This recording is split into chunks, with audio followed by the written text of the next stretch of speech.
Unboxing na po ta. Kini sa mga sisilab is mga kuane liso. Na ako i-order nga liso sa kuan ani kamalunggay o liso sa kuan ning ato'y talong. Ano sa ni? Oh, nga liso-liso oh. Di ara oh, legit.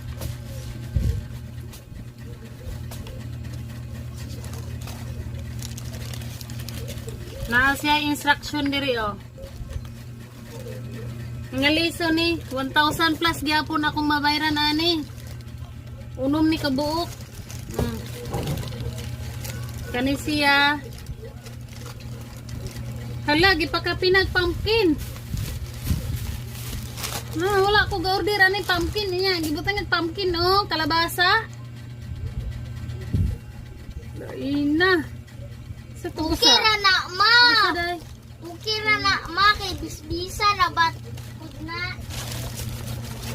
Asa to busa duha man ni. Dili hawa diha be. Hawa.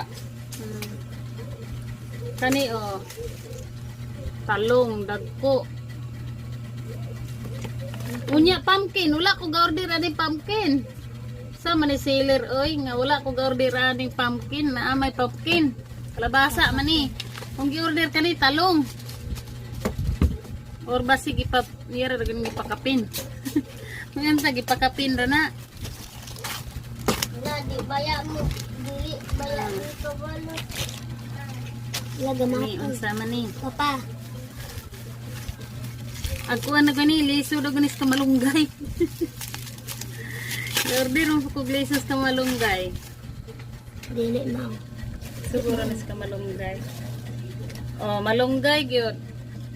Hala gipakapinan mga sisilabs og pichay. Aw radish. My God, gipakapinan jud. Oh, liso sa radish. Nya free ra siya nun, ay nakabutang free. Oh, kita ba ninyo din ha? Oh, free. Na radish for free. Unya pichay, nasi pichay for free ra gihapon oh. Ay na puni akong kamera oy. Sungag mo siya sa asa alahan sa kuha na karbe, mulang sa kuha na kar. Ha. Kana. Sa akong kamera nga. Ay ko.